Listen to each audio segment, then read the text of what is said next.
Do you have any book recommendations aside from your own that will complement cultivating a deep life outside of work? So far from the past, I've heard you talk about Walden and designing your life. I'd love to hear more you consider good reading before you release your next book, which is the Deep Life book. So Mark, I want you to read nothing until my book on the deep life comes out. Everything else compared to my book is garbage. No, there's a lot of good books. So I'm going to zig here, right? There's two ways of thinking about books about the deep life. There's books you can imagine to be actually instructive, right? So like Designing Your Life, or Tim Ferriss is like the 4-Hour Work Week, right?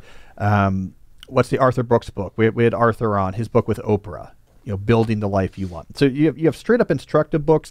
My book on the deep life will fall into that instructive bucket. Like, here's the way to think about this. Here's what to do. Try this out. But I'm going to recommend something different for you now. So the other piece about reading about the deep life is not the instructions about how you construct a deep life, but instead your internal exploration to understand what the deep life means to you. Like, what is depth? This is actually the big question that people have. Now, on the show, we say, first of all, life is too ambiguous of a term. Break your life into the different areas that are important to you. We sometimes call these buckets. So let's do that first. And, so you might have craft and community and constitution and contemplation, celebration. There's different ways we talk about this, but the areas of your life that's important to you. So now life is something more general. And then what you want to do is seek out in each of these areas of your life examples that resonate. So it could be something you read about. It could be something you hear on a podcast, or something you see in a movie or a documentary, or read in a magazine article. But you're trusting your own body's intuition. You're using your body as a depth detector. It knows, like, if it sees something that feels right in some way to me, I'm going to feel that. And so you start to capture these examples. And then once you have these examples and you're categorizing them, like the different parts of your life, once you have these examples, then you can distill them into properties. Oh, so what are the properties that these examples have? Let me distill those. These are the properties I'm looking for in the working part of my life. These are what resonate to me. I've distilled it, the properties. Here's the properties I'm looking for in the community aspect of my life. I had these sort of examples of people and things, and these books I read that really spoke to me. What are the properties they all shared that I want in the community part of my life? Once you have those properties, now you have a portrait of your own goal as a deep life that you can start working on pursuing. And that's going to be sort of fundamental to the book I'm writing on the deep life, the sort of lifestyle-centric planning. So with this in mind, though, this means this is another way to think about books, is you're looking for things that resonate. Then you're recording the things that resonate under the right categories, and then later you try to distill properties out of them. So you don't necessarily need to just be looking for instructions, but instead the raw material you'll later need to construct a deep life. So Mark, that's what I might recommend. Read things that speak to you. And when you get that feeling of like, whatever this person is doing, why I'm reading a book about Lincoln and something about Lincoln is resonating with me, of what's happening with the way he's dealing with X. Let me write that down.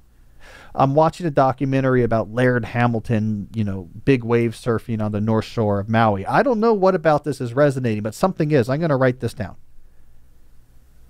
So think about books in that way, as a source of intuition into what matters to you. And then, of course, we can later use that information to help construct a life that has those properties in it. And that's the whole lifestyle-centric planning. It's its own thing. But anyways, I wanted to make that distinction. Books in the deep life is not just about how do I build this, but it's what do I want to build, discovering what it is you want to build. All right, what do we got next? Next question is from Scott. Do you think handwriting has a positive effect on cultivating a deep life? He provides a link that we'll take a look at. He also goes on to say, you use your remarkable tablet, and that implies that you like writing by hand. Do you use it for reasons suggested in the article? All right, Scott, so we loaded up the article you sent to us. I'll put it on the screen here for people who are watching instead of just listening. So the article that Scott sent us is titled, Why Handwriting is Good for Your Brain. There's a picture of someone writing at some sort of like colonial looking desk. All right, analysis. Research over the years has pointed out that there are many advantages and benefits to writing by hand. All right. So there's some cool pictures in here. I'm just kind of scrolling through this thing. Look at that thing. This is like a writing device, Jesse. This weird thing here. It's a writing device that Nietzsche used. Okay. In a study carried out almost 2 decades ago, subjects were presented with words carrying a positive connotation, such as sweet, or negative, such as rubbish. Subjects had to indicate whether a word was good or bad by moving a joystick. Half the subjects were told to indicate that a word was good by pulling the joystick towards their body, and the other half were told to indicate good by pushing it away. To indicate that a word was bad, they made the opposite movement to good. A consistent correlation was observed between meaning and movement. The quickest responses were produced by the subjects who were told to indicate good by pulling the joystick towards themselves and indicate bad by pushing it away. The direct involvement of the body and senses and mental processes can explain how writing by hand helps us learn letters and words. This is backed up by the results of various studies, which they then go on to summarize. All right, well, it's a good question. Do I use a remarkable notebook specifically to get benefits of handwriting?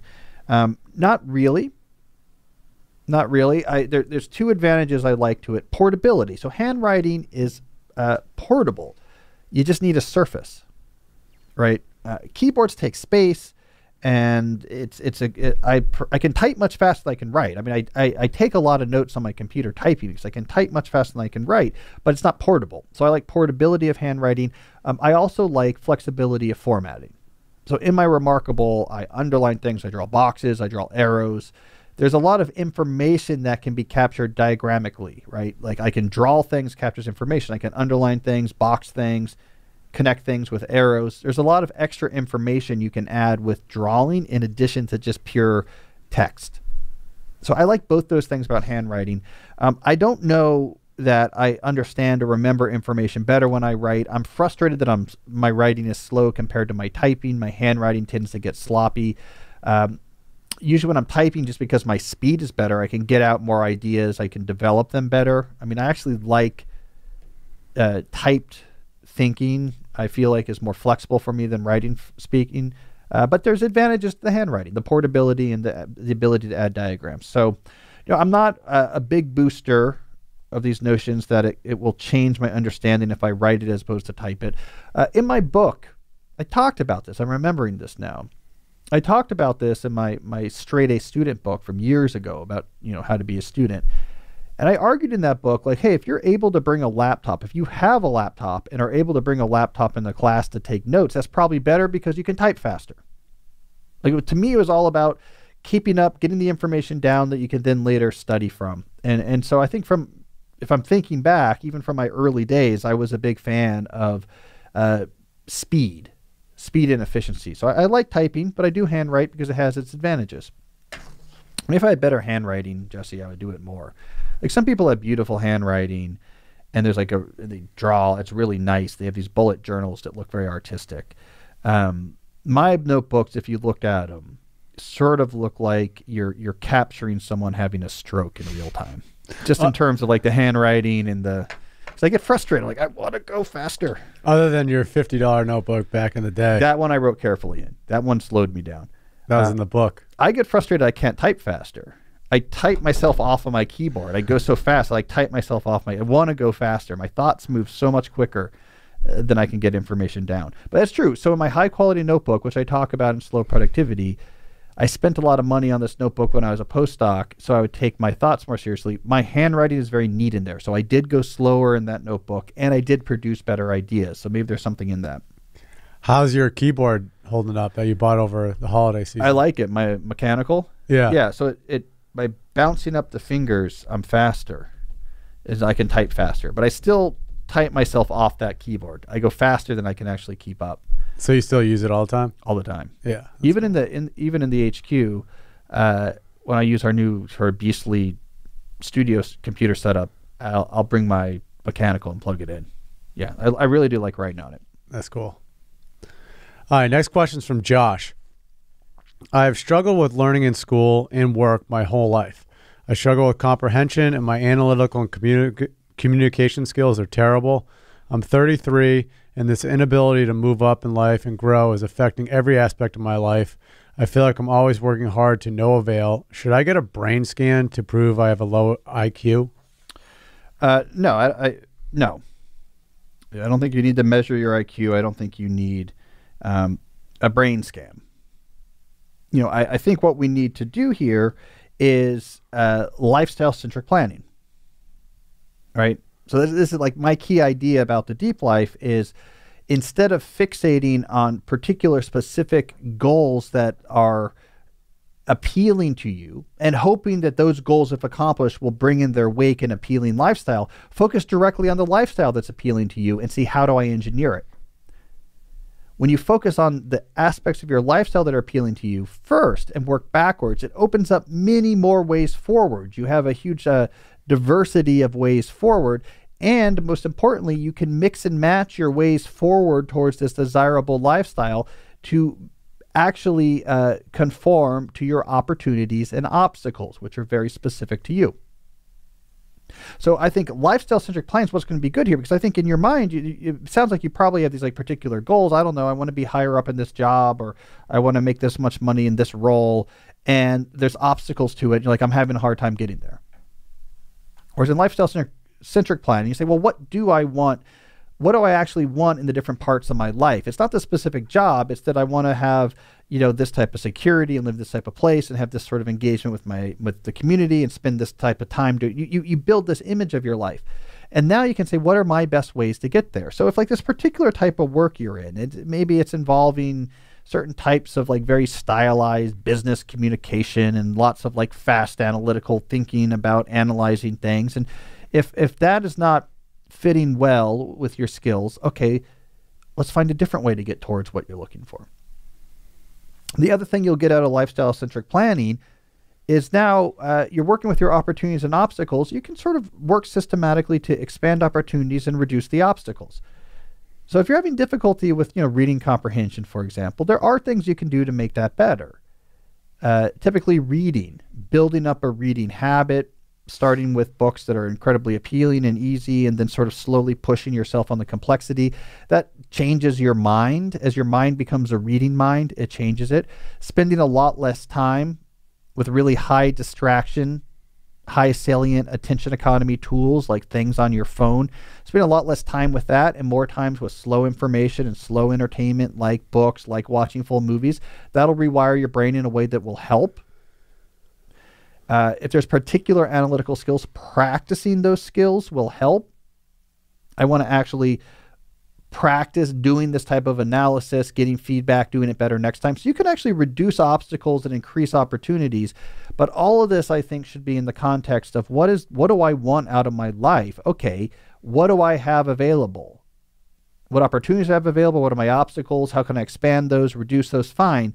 But let me work with what I can do well, and figure out how to get closer and closer to these properties in the various parts of my life that appeal to me. So I think the flexibility of lifestyle-centric planning is critical here, because otherwise you might lock in on, this is what I need to do, this job and this position and this job. And if that's not working for you, all you're going to feel is frustration. So that's what I would suggest there. Lifestyle-centric planning, LCP. You know me, LCP. That's a good question. All right, what else do we got? All right, next question is from Esteban. Do you recommend using ChatGPT for reading recommendations? No. I mean, ChatGPT has just digested a lot of information from people, and then it is going to be remixing that in sort of arbitrary ways, unpredictable ways, to try to produce a simulation of how like real people it encountered online would be recommending books. I think it's better just to go straight to the source material that ChatGPT trained on. People whose taste you find interesting or congruent, what type of books are they recommending? Trusting your own intuition, right? Like, what am I interested in right now? What are the parts of my life I want to understand better? What are the parts of the world that seem interesting to me that I want to know more about? What are good books there? I feel like choosing nonfiction books, it's like this, especially nonfiction, it's this really subtle act. I'm constantly, it's a very subtle act when I'm choosing what I want to read next. And a lot of different things in my life come together to choose this book versus that book. And it's really enriching to me. And even the selection process itself is an act of self-development. self-definition. So there's certain things like, yeah, this is great. We can use a language model to make faster. This is not something we need to make faster. The more you have to find and understand what you want to read and why you want to read it, as you get better at finding and making these selections, you are going to improve your own understanding of yourself. So do not fall back on ChatGPT for this, because again, you're just getting, right, it's a token generator. So it's like, what would people that I've seen talking about books, what are the types of things they would say here? That's not going to be better than just actually going to people who talk about books and seeing what they're saying. Because there you have a real mind with coherent agency on the other end of it that you can actually relate to as a human being and figure out how to place the recommendations into some sort of larger sociocultural context. It's a very human thing. I think it's something that's worth keeping more human. Hey, if you like this video, I think you'll really like this one as well. Check it out.